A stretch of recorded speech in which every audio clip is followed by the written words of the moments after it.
En décembre 1943, 12 réfugiés espagnols traversèrent clandestinement les Pyrénées pour rejoindre un petit village du Tarn, Saint-Martial-sur-Cèze, tenu à moitié par la résistance, à moitié par la peur. Ils venaient de Barcelone, de Valence, de Teruel, ouvriers, instituteurs, un vieux soldat républicain et 3 enfants trop maigres pour leurs âges. Depuis 4 ans, ils fuyaient les camps, le sud, la faim, les rafles allemandes. On les installa dans une grange abandonnée, à la lisière du village, sous la garde de l'abbé Fournier, un prêtre au regard clair qui cachait plus d'armes que d'hosties dans sa sacristie. Ce soir-là, un jeune boulanger du coin, Lucien Arnaud, proposa d'apporter du pain frais. Du vrai pain. Pas cette croûte grise au goût de sureau qu'on distribuait avec des tickets. Un pain de blé qu'il avait risqué sa vie à cuire en secret, utilisant de la farine volée à un dépôt allemand. Il arriva dans la grange avec un panier couvert d'un torchon blanc, la vapeur du pain s'échappant comme une prière. Les réfugiés le regardaient sans oser bouger, incrédules devant cette abondance simple. L'un des enfants, Mathéo, tendit la main. Sa mère la retint doucement, comme si toucher le pain risquait de tout faire disparaître. Alors Lucien écarta le linge, découpa une miche encore brûlante et en donna une tranche à chacun, les doigts tremblants de honte et de fierté mêlée. Quand ils mordirent, un silence lourd tomba, puis un son monta, imprévisible. Des sanglots. Pas des pleurs discrets, mais des sanglots profonds, presque sauvages, qui semblaient venir de plus loin qu'eux. C'était la première fois depuis des années qu'ils goûtaient quelque chose de vrai, de fait pour eux, sans peur ni ordre, sans ration. Lucien resta figé, incapable de comprendre pourquoi le goût du pain provoquait ses larmes. L'abbé posa la main sur son épaule et murmura « Ce n'est pas le pain qu'il pleure, c'est la dignité qu'il sent revenir. » On aurait pu croire que cette scène bénie annonçait la paix, mais ce fut le début du cauchemar. 2 nuits plus tard, un des réfugiés, José Moreno, disparut sans laisser de traces. La porte de la grange n'avait pas été forcée, la neige n'avait gardé aucune empreinte. L'abbé alerta les hommes du maquis, mais personne ne trouva rien. Le lendemain, un message anonyme arriva au presbytère. « Les étrangers doivent repartir. Ce village n'est pas pour eux. » L'écriture était soignée, presque élégante, comme celle d'un fonctionnaire. Lucien, qui connaissait chaque visage du village, sentit le froid lui serrer le cœur. Il savait que cette lettre ne venait pas des Allemands, elle venait d'ici, de quelqu'un qui parlait français sans accent. Le soir même, la grange se vida de son calme. On ferma la porte à double tour, on plaça un gamin en veille à la fenêtre, mais la peur s'était installée. Une peur qui ne faisait pas de bruit, qui sentait la cendre et la trahison. L'abbé tenta de raisonner tout le monde, mais même sa voix tremblait. On décida de déplacer les réfugiés vers une ferme plus haute dans les collines, là où la neige effaçait les traces et où les collabos n'osaient pas monter. Lucien guida le groupe de nuit, une lampe couverte d'un mouchoir, ses pas avalant la boue du chemin. La plus jeune, Inès, toussait sans arrêt, chaque hoquet résonnant comme un appel de détresse dans le noir. Quand ils atteignirent la ferme, un ancien relais postal abandonné, les enfants dormaient dans les bras des adultes. L'endroit semblait sûr, mais un sentiment étrange flottait dans l'air, comme si quelqu'un les observait depuis les arbres. Dans les jours qui suivirent, d'autres rumeurs circulèrent au village. On disait qu'un soldat allemand avait été vu près de la rivière, qu'un milicien posait des questions sur des étrangers aux yeux tristes. Le pain, lui, avait disparu de la boulangerie. Les soldats avaient perquisitionné le four. Lucien jura qu'on ne les priverait plus jamais de ce goût. Une nuit de pleine lune, il remonta à la ferme avec un sac plein de farine volée et recommença à cuire, cette fois dans une cuve en fer posée sur 3 pierres. L'odeur de pain chaud remplit la grange, et même les bêtes cessèrent de bouger. C'était une odeur de vie, et c'est sans doute cela qui attira la mort. Car au matin, quand le soleil se leva sur la vallée, Mathéo, le petit, n'était plus là. Ses empreintes menaient jusqu'à la lisière des bois. Puis plus rien. Pas de lutte, pas de traces de sang, juste un mouchoir trempé de rosée. L'abbé Fournier tomba à genoux, priant sans conviction. Lucien, lui, sentit une certitude glaciale naître dans son pec. Il se jura de le trouver avant qu'un autre disparaisse. Ce n'était plus une histoire de foi ou de charité, c'était une guerre dans la guerre, une bataille pour l'âme même du village, pour ce droit simple et impossible, manger libre. La disparition de Mathéo changea tout. Jusque-là, le groupe croyait que la peur appartenait au passé, qu'elle restait coincée de l'autre côté des Pyrénées. dans les uniformes et les ordres hurlés. Mais au matin du 3e jour dans la ferme des collines, il n'y avait plus que le silence et les regards fuyants. Le petit garçon s'était volatilisé, comme la neige au soleil. Lucien fouilla la clairière pendant des heures, l'eau glacée lui coupant les mains, jusqu'à ce qu'il comprenne qu'il ne trouverait rien d'autre que ses propres pas. En rentrant, il croisa l'abbé Fournier, le visage défait. Le prêtre avait reçu un autre billet, même écriture, même papier fin comme sorti d'un bureau préfectoral. Le vent emporte les feuilles mortes, vous ne pourrez pas toutes les retenir. L'abbé savait ce que cela voulait dire. Quelqu'un dans le village savait où ils étaient, et cette personne jouait avec eux, comme un chat avec des oiseaux blessés. Ce soir-là, on éteignit la lampe plus tôt. Les réfugiés dormaient serrés, certains tenant un couteau de cuisine dans la main. Lucien, lui, resta dehors, le fusil de chasse de son père posé sur les genoux, la rage au ventre. Vers minuit, il entendit des pas dans le bois, lents, mesurés. Pas lourds comme ceux d'un soldat, légers, presque élégants. Il se leva, fit 2 pas vers la clairière et cria « Qui va là ?» Le silence lui répondit, puis un éclat de lumière brève, comme le reflet d'un miroir. Quand il courut, il ne trouva qu'une empreinte de bottes fines, taille petite, pas de soldat. Une femme ? Le lendemain, au village, Lucien chercha des visages suspects. La boulangère, Madame Rivière, évita son regard. Le maire détourna la tête. Mais c'est en entrant à la poste qu'il sentit quelque chose basculer. Derrière le comptoir, la nouvelle employée, une blonde aux cheveux parfaitement tirés, leva vers lui des yeux bleus, trop calmes. Elle le salua d'un « bonjour, monsieur Arnaud », trop poli pour être innocent. Il n'avait jamais dit son nom. Le soir, il en parla à l'abbé. « Je la crois allemande », murmura-t-il. « Ou pire, française pour eux. » Fournier pâlit. « Elle est arrivée il y a 3 semaines, sur ordre de la sous-préfecture. Personne ne sait d'où. Elle dit s'appeler Claire Deleuze. » Ce nom resta gravé dans la tête de Lucien comme une brûlure. Pendant ce temps, la tension monta à la ferme. Les réfugiés n'osaient plus sortir, même pour chercher du bois. Un soir, José le vieux demanda à Lucien « Tu crois qu'on est maudit ? On a mangé ton pain et depuis ce soir-là, tout disparaît ?» Lucien voulut protester, mais au fond, une voix murmurait la même chose. Le pain, le goût, la joie, tout avait éveillé quelque chose, attiré quelque chose. La guerre avait des oreilles invisibles. Le 4e jour, la neige se remit à tomber, épaisse et silencieuse.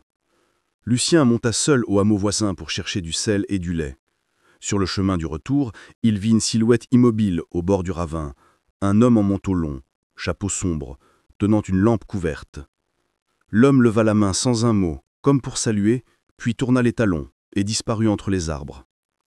Quand Lucien arriva à la ferme, l'abbé l'attendait, livide. « Rosario n'est plus là !» C'était la femme de José, la mère du petit Mathéo. On avait trouvé sa coiffe dans la paille, mais rien d'autre. Pas de bruit, pas de lutte, pas de traces. Cette fois, Lucien sentit la colère l'emporter sur la peur. Il prit le fusil, descendit au village et alla droit chez la postière. Elle rangeait des sacs de courrier dans l'arrière-boutique. « Où sont-ils » hurla-t-il. Elle ne bougea pas, continua à trier ses lettres. Sa voix calme. « Vous devriez être prudent, monsieur Arnaud. Ce que vous cachez là-haut peut vous coûter la vie. » Il la saisit par le col, la plaqua contre le mur. Son parfum sentait le savon et la poudre fine. Elle le regarda droit dans les yeux. « Vous croyez sauver des innocents ? Vous les condamnez. Ils sont déjà sur des listes. » Il le lâcha, tremblant, et s'enfuit. Mais le lendemain matin, les soldats étaient là. Pas une troupe entière, seulement 3 hommes en uniforme vert, accompagnés d'un milicien français au sourire jaune. Ils vinrent pour un contrôle, disait-il, pour vérifier les tickets d'alimentation. L'abbé joua l'idiot, montra des papiers, offrit du vin. Les soldats repartirent après 1 heure, mais ce fut suffisant. 2 jours plus tard, José disparut à son tour. Il ne resta plus que 9 réfugiés, et le silence. Lucien comprit qu'il devait partir avant que la neige fonde, avant que les collines cessent d'être leur bouclier. L'abbé tenta d'organiser un transfert vers le Lot, où un réseau gaulliste pouvait les cacher dans les caves d'une abbaye. Mais quelqu'un, forcément, informait les Allemands avant chaque déplacement. Le prêtre consulta son vieux carnet, griffonna des noms, railla d'autres. Puis il s'arrêta, le regard fixé sur la page. Lucien lut par-dessus son épaule et vit 2 initiales qu'il ne comprit pas un premier temps. C.D. Claire Deleuze. Le piège était clair. L'abbé parla d'aller la confronter, mais Lucien refusa. Il avait vu ce qu'elle était capable de faire sans lever le petit doigt. Le même soir, il retourna à la poste, cette fois en secret, pendant la nuit. La porte arrière n'était pas verrouillée. Sur le bureau, une lampe allumée, des lettres ouvertes, des cachets officiels. Et dans un tiroir, un carnet noir relié de cuir. À l'intérieur, des listes de noms. À côté de chaque nom, un symbole. Une croix rouge pour ceux arrêtés, une flèche pour ceux à surveiller, un cercle pour ceux à récupérer. Le groupe espagnol y figurait tout entier. À la dernière ligne, sous un titre écrit en allemand, Arnaud, boulanger, sympathisant, probable hébergeur. Lucien comprit qu'il était déjà condamné. Il referma le carnet et entendit un bruit derrière lui. Claire Deleuze se tenait dans l'ombre, un pistolet à la main. Vous auriez dû rester au fournil. Les héros meurent toujours plus vite que les traîtres. Il n'avait pas le temps de répondre. Un coup de feu éclata, puis un autre. Le silence retomba. Au matin, la poste était vide, la lampe encore allumée, et sur le sol, un carnet noir couvert de sang. L'abbé Fourny le trouva, et sut que tout basculait. Le village avait franchi une ligne invisible. Désormais, chacun devrait choisir son camp. Et quelque part dans les bois, le corps d'un enfant perdu attendait qu'on le retrouve, comme une accusation muette contre toute une France qui avait oublié ce que goûtait la liberté. Quand l'abbé Fournier retrouva le carnet taché de sang, il comprit qu'il n'y avait plus de retour possible. Lucien avait disparu, la postière aussi, et le silence du village sonnait plus coupable que jamais. Il brûla la moitié du carnet pour ne pas compromettre ceux qui restaient, mais il conserva une page, celle où les noms des réfugiés espagnols étaient inscrits, entourés d'un trait bleu. Ce bleu, il le reconnut aussitôt, l'encre administrative des commandants de Tourone, importée de Berlin. Ce n'était donc pas un hasard, ni même la vengeance d'une collaboration locale. C'était une chasse, planifiée, méthodique. Il décida de cacher les survivants plus haut encore, dans une ancienne carrière abandonnée que les bergers appelaient la Gorge des Morts. L'endroit portait bien son nom. Les falaises semblaient avaler la lumière, et le vent y gémissait comme une plainte. Les réfugiés y descendirent au crépuscule, guidés par un maquisard du coin surnommé le Corbeau. Un homme sec, tout en air, qui parlait peu et tirait juste. Parmi eux, il restait 8 âmes et une colère qui ne disait pas son nom. Inès, la fillette, ne pleurait plus. Ses yeux étaient devenus 2 pierres. José et Rosario, perdus, pesaient comme des absences trop lourdes. L'abbé pria en silence, mais chaque mot sonnait creux. Une nuit, alors qu'il dormait dans la carrière, un bruit de moteur se fit entendre au loin. Pas un camion allemand, une voiture légère, moteur réglé, phares éteints. Le Corbeau fronça les sourcils. Ce n'est pas la patrouille, c'est un civil. Il grimpa sur la falaise, jumelles en main. Ce qu'il vit le fit jurer à voix basse. Une traction noire, immatriculée à Toulouse, descendait lentement la vallée. Sur le siège arrière, une silhouette qu'il reconnut. Claire Deleuze. Vivante, visage pâle, regard tourné vers les collines comme si elle savait exactement où chercher. À côté d'elle, un officier en manteau de cuir, cigarette aux lèvres. Le Corbeau descendit en courant. Ils savent, il faut bouger avant l'aube. L'abbé hésita, mais il comprit qu'il n'y avait plus d'abri sûr. Le petit groupe se remit en route, suivant un sentier qui serpentait vers le plateau.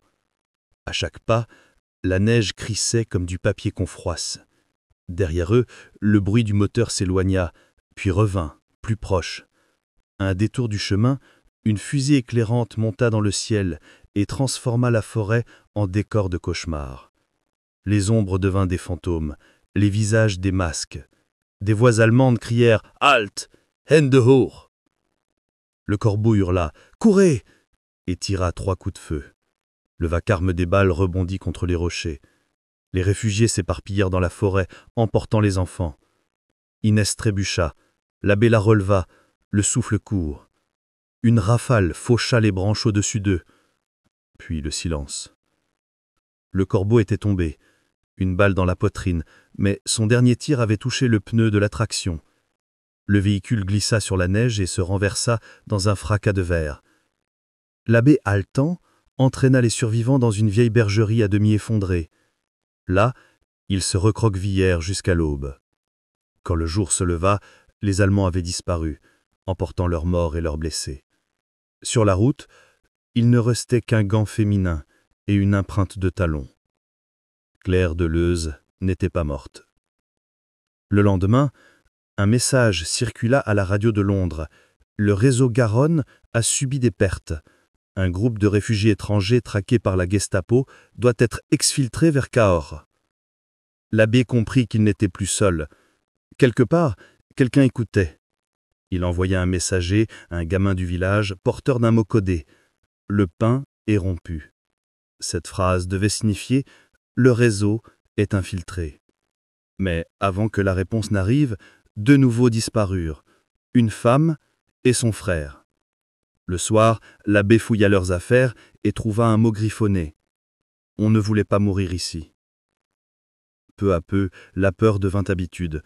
On mangeait peu, on dormait moins. Inès fit une fièvre et le prêtre donna sa dernière ampoule de pénicilline. Un soir, alors qu'il priait seul dans la bergerie, il entendit un bruit derrière lui. Lucien, vivant. Amaigri, couvert de boue, mais vivant. Il tomba à genoux. « Mon Dieu, je t'ai cru mort !» Lucien leva la main pour le faire taire. « Pas mort, en fuite. J'ai tué la postière. Elle voyageait pour la Gestapo depuis 2 ans. Elle m'a tendu un piège, mais j'ai tiré le premier. Et tu veux savoir le pire, mon père? Elle n'était pas allemande. Elle était née ici. » L'abbé ferma les yeux. Je le savais. Lucien sortit de sa poche un papier plié. Un plan, tracé à la hâte, avec des flèches et des noms de route. Je les ai suivis jusqu'à la base, une ville près de Gaillac. C'est de là qu'il coordonne les arrestations. Un capitaine de la Wehrmacht dirige tout ça, mais il reçoit des ordres d'un Français, un certain Delmas. Le nom claqua dans l'air comme une gifle. Henri Delmas, le maire de Saint-Martial, celui qui bénissait les processions le dimanche, celui qui signait les certificats de naissance, celui qui avait souri à Lucien 2 jours plus tôt. L'abbé voulait protester, mais Lucien parla d'un ton froid. J'ai vu sa signature sur les ordres. C'est lui qui a vendu les Espagnols. C'est lui qui m'a dénoncé. L'abbé serra son crucifix, comme pour se protéger de la vérité. Alors, nous ferons ce que Dieu attend. Dieu attend, cracha Lucien. Dieu a faim depuis longtemps, mon père. Ce qu'il veut, c'est du sang. Cette nuit-là, ils redescendirent au village. Lucien portait le fusil du corbeau, l'abbé son bréviaire. La lune était pleine, les ruelles vides. Devant la mairie, la lumière brûlait encore. Ils entrèrent sans frapper. Delmas levait la tête d'un dossier quand la balle le traversa la poitrine. Il s'effondra sur la table, les yeux ronds. L'abbé n'avait pas bougé. Il regardait le sang couler sur les registres comme une signature nouvelle. Lucien, haletant, laissa tomber le fusil. C'est fini. Mais rien n'était fini. Dehors, des bottes claquèrent. La Gestapo avait entendu. Ils fuirent à travers les ruelles, le glas des clenches résonnant dans la nuit. Dans les collines, le vent portait l'odeur du feu. Le village brûlait. Les Allemands furieux avaient mis le feu aux maisons pour punir la fuite des réfugiés. Les flammes montaient jusqu'au ciel, rouges et bleues, comme un enfer ouvert. Lucien s'arrêta, le visage éclairé par la lueur du brasier. « Tu vois, mon père, voilà notre absolution. » L'abbé tomba à genoux, incapable de prier. Derrière eux, les survivants espagnols regardaient leur dernier refuge disparaître en cendres. La neige fondait autour du feu, et la vapeur montait comme une âme qui s'en va. Il n'y avait plus de France, plus de frontières, plus de Dieu. Seulement des hommes fatigués, qui se demandaient combien de morts il fallait mériter un morceau de pain chaud. La nuit où le village brûla, la guerre sembla se rétrécir autour d'eux comme un piège qui se referme. Les flammes de Saint-Martial éclairaient la vallée, visible jusqu'à Gaillac, et le vent apportait l'odeur du bois, du sang et du pain brûlé. L'abbé Fournier, Lucien et les survivants espagnols regardèrent sans un mot la lumière dévorer leur maison, leurs souvenirs, tout ce qui restait de leur humanité ordinaire. Puis ils se remirent en marche, suivant le plan griffonné que Lucien avait volé dans la villa de la Gestapo. Il indiquait une route forestière qui rejoignait la nationale vers Cahors, là où un contact du réseau Garonne devait les attendre. Un camion de livraison, faussement immatriculé, conduit par un ancien facteur. Si tout se passait bien, ils seraient à Montauban avant l'aube et à Cahors avant le jour. Mais dans la guerre, rien ne se passait bien. À mi-chemin, un checkpoint improvisé barrait la route. 3 soldats allemands et 2 miliciens contrôlaient les véhicules, lampe à la main. L'abbé fit signe de s'arrêter. Le camion s'immobilisa dans un nuage de vapeur. Lucien, caché sous la bâche avec les réfugiés, entendit les voix dehors, le ton autoritaire, puis celui plus souple du facteur. « Livraison de légumes pour Montauban, ordre du maire de Cahors. » Les soldats hésitèrent, consultèrent des papiers. L'un d'eux fit le tour du camion, posa la main sur la bâche. Lucien serra le poing autour du manche du couteau qu'il tenait. Un éternuement le trahit. Le soldat s'arrêta, fronça les sourcils. « Vas Vardas !» Le facteur tenta un sourire. « Un rat, messieurs, la cargaison en est pleine. » Mais la lampe glissa sous la toile, éclairant un visage, celui d'Inès. Le soldat eut à peine le temps de crier avant que Lucien ne bondisse. Le couteau s'enfonça sous sa gorge, net et silencieux. Le corps tomba, les autres ouvrirent le feu. Le camion partit dans un rugissement, la bâche s'arracha sous les balles. 2 réfugiés furent touchés, l'un mourut avant d'avoir crié. L'abbé tenait le volant, les mains couvertes de sang, les yeux pleins de larmes. Ils roulèrent ainsi jusqu'à ce que le moteur rende l'âme dans une montée, à 2 kilomètres de la rivière. Il n'y avait plus de route, plus de carburant, seulement la nuit et les collines. Ils continuèrent à pied. À chaque pas, le monde semblait se dissoudre dans le froid.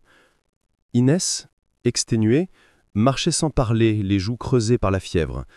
Lucien la portait par moments, puis la déposait, puis la reprenait. L'abbé priait à voix basse, un chapelet dans une main, un pistolet dans l'autre. Au début du jour, ils atteignirent la rive du Lot. Le fleuve, gonflé par la fonte des neiges, grondait comme une bête. De l'autre côté, un homme les attendait. Silhouette massive, mantelon, béret noir. Il leva une lanterne et murmura « C'est vous !» Lucien hocha la tête. L'homme les fit passer sur une barque minuscule, 2 par 2. Au milieu du courant, la barque tangua dangereusement. Le vieux José, trop faible, glissa. Lucien tenta de le retenir, mais l'eau l'engloutit sans un cri. Le passeur se signa, mais ne s'arrêta pas. Quand ils atteignirent d'autres rives, le jour se levait. Derrière eux, le Tarn flamboyait sous les reflets de la guerre. Devant eux, Cahors dormait encore, comme si la guerre n'avait jamais existé. L'homme les conduisit dans une maison isolée, ancien relais au poste reconverti en dépôt pour le réseau Garonne. À l'intérieur, un poste radio, une carte de France constellée d'épingles rouges et une odeur de café brûlé. Une femme les accueillit, la quarantaine, cheveux noirs, cigarette au coin de la lèvre. « Je suis Mireille. » Elle regarda Lucien d'un œil précis, presque militaire. « Vous êtes celui du Tarn, le boulanger ?»« Oui. »« On parlait de vous à Londres. Votre pain a mis le feu à plus d'un cœur. » Il redévisa sans comprendre. Elle haussa les épaules. « Vous avez créé un symbole sans le vouloir. Le pain de la liberté, qu'ils disent. Le goût du blé volé à l'occupant. Vous savez ce que ça vaut en pleine guerre ?» Il resta muet. L'abbé demanda « Et maintenant ?» Mireille écrasa sa cigarette. « Maintenant, on vous envoie vers le nord. Clermont, puis Lyon. Là-bas, on a besoin de témoins. » Témoins ? De ce que vous avez vu, de ce que les Allemands ont fait dans le Tarn, et surtout de ce que certains Français leur ont permis de faire. L'abbé baissa la tête. Il comprit qu'il allait devoir nommer Delmas, les miliciens, peut-être même les voisins qui avaient fermé leur voleté. Le poids du mensonge devenait un autre champ de bataille. Pendant 3 jours, ils restèrent dans la maison. Lucien aidait à la boulangerie clandestine que Mireille tenait en arrière. Chaque matin, il pétrissait la pâte avec la même rage que s'il écrasait la guerre en elle-même. L'odeur du pain attirait les résistants comme une promesse de monde futur. Mais une odeur attire toujours autre chose. La convoitise, la dénonciation. Le 4e jour, un message radio arriva. 3 mots. En allemand. Verbrannte Erde, sofort. Terre brûlée. Immédiatement. Mireille comprit avant les autres. Ils viennent détruire la ligne. Ils eurent 1 heure pour fuir. L'abbé cacha les enfants dans une charrette de foin. Lucien resta pour couvrir la retraite. Quand les Allemands arrivèrent, il les attendait derrière le four, le fusil pointé. Il en abattit 2 avant qu'une grenade n'explose à ses pieds. Le souffle le projeta contre le mur. Quand il rouvrit les yeux, tout brûlait encore une fois. Le même feu, la même odeur, la même guerre. Il parvint à ramper hors de la maison, la jambe en sang. Dans la cour, Mireille agonisait, la poitrine transpercée. Elle lui tendit un papier couvert de chiffres. « C'est le code. Pour Londres. Dis-leur que le réseau Garonne est tombé. » Il la serra jusqu'à ce qu'elle cesse de respirer. Puis il partit, seul, blessé, traînant la jambe, avec la radio portative en bandoulière. Derrière eux, la maison s'effondra. Plus loin, l'abbé et les survivants espagnols avaient trouvé refuge dans une grange au nord de Cahors. L'abbé pleurait sans bruit, tenant Inès contre lui. Il n'y avait plus de pain, plus de vin, plus d'hostie. Seulement la faim, la fatigue et l'attente. À la tombée du soir, un bruit de pas les firent sursauter. Lucien entra, couvert de cendres, tenant la radio comme un reliquaire. « Ils sont morts », dit-il simplement. Personne ne répondit. Le prêtre leva les yeux vers lui. « Alors, il faut continuer. »« Continuer quoi ?»« Le pain. » Lucien le fixa incrédule. « Faire du pain ? Maintenant ? » ?»« Oui, pour qu'on se souvienne du goût. » Ce soir-là, ils allumèrent un feu dans la grange.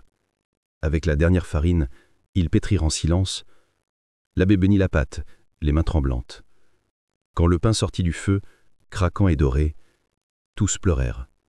Pas de joie, pas de peur. Seulement cette certitude absurde et magnifique, tant qu'il y aurait du pain, il y aurait encore des hommes. Au loin, dans la nuit, la radio crachotait. Une voix anglaise disait « Message reçu. Le pain est vivant. » Le printemps 1944 apporta avec lui une lumière fausse, celle qu'on confond avec la paix, alors qu'elle n'est qu'une accalmie avant l'orage. La grange où s'étaient réfugiés Lucien, l'abbé Fournier, Inès et les quelques survivants du groupe espagnol se dressait sur une colline nue, entourée de champs à moitié brûlés. De loin, elle ressemblait à un tombeau. Pourtant, chaque aube s'y rallumait comme une petite victoire. On respirait, on parlait à voix basse, on attendait. Le pain qu'ils avaient cuit dans la nuit de Cahors était devenu dur comme la pierre, mais ils en gardaient un morceau chacun, talisman contre l'oubli. Lucien passait ses journées à bricoler la radio de Mireille, cherchant à capter la fréquence de Londres. Parfois, il n'entendait que des crachotements, parfois un code bref, et une fois, une phrase claire, « Les blés lèvent ». Il sut que c'était pour eux. L'abbé, lui, écrivait, pas des prières, mais des noms. Tous les noms de ceux qui avaient disparu depuis le début. Joseph, Rosario, Matteo, les anonymes de la route, Mireille, le corbeau. Il disait, si Dieu nous oublie, il faut au moins qu'un homme se souvienne. Inès dormait souvent. La fièvre ne la quittait plus. Mais quand elle se réveillait, elle murmurait des phrases étranges. Je rêve qu'on rentre à la maison, mais je ne sais plus laquelle. Alors Lucien lui racontait Barcelone, les rues pleines de cris et de poussière, pour qu'elle imagine autre chose que les collines mortes. Un soir, alors que le vent descendait de la montagne, un bruit de moteur fit trembler la vallée. Lucien éteignit la lampe. 2 voitures montaient lentement, phares couverts. Des miliciens peut-être, ou des soldats qui fouillaient la région après le sabotage du pont de Saint-Antonin. L'abbé serra la croix qu'il portait autour du cou. « S'ils nous trouvent, on ne parlera pas. »« On n'a plus rien à dire, » répondit Lucien. Les moteurs s'arrêtèrent. Des voix françaises, des ordres secs. La porte vola en éclats. Le premier tir toucha le mur. Le second renversa la lampe. La grange s'embrasa comme un autel. Lucien hurla à l'abbé d'emmener Inès par la trappe arrière. Lui resta, tira 2 fois avant d'être plaqué contre la paille. Une crosse s'abattit sur sa tête. Quand il reprit conscience, il était dans un camion menotté, entouré d'hommes sales portant des brassards à croix gammée. En face de lui, un visage qu'il reconnut à peine, Claire Deleuze. Vivante encore, le regard froid. Un pansement sur la tempe. Elle souriait faiblement. « Je vous avais dit que les héros meurent plus vite. » Il cracha du sang. « Vous n'avez pas réussi la première fois, vous ne réussirez pas davantage. » Elle haussa les épaules. « Ce n'est plus moi qui décide. On vous envoie à Toulouse. Après, en Allemagne peut-être. Les ordres changent tous les jours. Il remarqua qu'elle tremblait. Pas de peur, de fatigue, peut-être de remords. « Pourquoi ?» demanda-t-il. « Pourquoi avoir fait ça ?» Elle le regarda longuement avant de répondre. « Parce qu'on m'a appris qu'obéir, c'était vivre. » Le camion roula toute la nuit. À l'aube, il s'arrêta sur une petite route bordée d'arbres. On entendit un avion de loin. Le chef cria quelque chose et soudain des balles sifflèrent. Le ciel s'ouvrit. Un Spitfire britannique descendait en piqué. Les miliciens se jetèrent au sol, le camion fut criblé d'impacts. Lucien profita du chaos pour se jeter hors de la benne. Il roula dans le fossé, se releva, courut vers la forêt. Derrière lui, les moteurs explosèrent. La fumée montait en spirale. Il n'eut pas le temps de se retourner. Il marcha pendant 2 jours entiers, sans boire ni dormir, guidé par la seule idée de retrouver l'abbé et la fillette. Quand il atteignit la grange, il ne restait qu'un amas de cendres. Mais dans les décombres, il trouva la croix de l'abbé, tordue par la chaleur, et un petit morceau de pain carbonisé. Il s'effondra, pleura sans bruit, puis se remit debout. Dans les jours qui suivirent, il erra de ferme en ferme, aidé par des paysans silencieux. La France était une mosaïque de peur et de secrets. Chacun savait, personne ne parlait. En juillet, il rejoignit un maquis près de Figeac. On l'appela le boulanger. On disait qu'il savait faire du pain avec de la terre et des larmes. Il enseigna aux jeunes recrues à pétrir la pâte avec leurs poings pour évacuer la haine. La guerre tournait. Les avions alliés traversaient le ciel. Les colonnes allemandes se repliaient. Mais chaque victoire semblait trop tardive. Un matin, un courrier de Londres arriva par radio. Message pour le boulanger, la flamme est intacte. Lucien comprit que quelqu'un, quelque part, savait qu'il vivait encore. En août, les maquisards prirent Figeac. Les Allemands fuyaient vers le nord. Parmi les prisonniers qu'on rassembla sur la place, il y avait une femme aux cheveux ras, vêtue d'un canteau civil. Claire Deleuze. Un capitaine FFI demanda à Lucien de l'identifier. Elle leva les yeux vers lui, et pour la première fois, il vit de la peur dans son regard. « C'est elle », dit-il simplement. Le capitaine hocha de la tête. On l'emmena. Lucien suivit pas. Il ne voulait pas voir, mais cette nuit-là, il rêva qu'il lui tendait encore un morceau de papier couvert de chiffres et qu'elle murmurait « Dis-leur que le pain est vivant ». Quand il se réveilla, il comprit que la vengeance ne rendait pas la paix, qu'elle ne laissait qu'un vide plus lourd. La libération arriva quelques semaines plus tard. Les cloches sonnèrent, les drapeaux réapparurent, les gens dansaient dans les rues, mais Lucien resta à l'écart. Il avait survécu, mais il se sentait vieux comme le monde. L'abbé, Inès, tous les autres avaient disparu dans les flammes, et lui n'avait plus que la mémoire de leur pain. Il décida de rouvrir une boulangerie, dans un village voisin. Il l'appela « La Flamme ». Les premiers clients furent des soldats américains, puis des paysannes qui n'avaient plus goûté le vrai blé depuis 5 ans. Un matin, une femme entra, le visage couvert d'un foulard noir. Elle tenait par la main une petite fillette d'environ 8 ans. « Vous êtes bien le boulanger du Tarn ?» demanda-t-elle. Lucien hocha de la tête. La femme posa sur le comptoir un petit médaillon d'argent. À l'intérieur, une photo miniature. Inès, enfant, dans les bras de l'abbé Fournier. « Je l'ai trouvée à Cahors après le bombardement. Elle a survécu. C'est votre fille de guerre, non ?» Lucien sentit ses jambes trembler. La fillette le regardait sans comprendre. Il tomba à genoux, la serra contre lui, respirant l'odeur de la farine sur ses cheveux. Ce jour-là, il comprit que la mémoire ne meurt pas tant qu'on partage le pain. Il décida de raconter l'histoire à chaque client, mais pas comme une légende, comme un rappel. Il disait « Un jour, 12 réfugiés ont pleuré en goûtant du pain. Pas parce qu'il était bon, mais parce qu'il était libre. » Et chaque fois, le silence remplissait la boutique, comme une prière sans dire.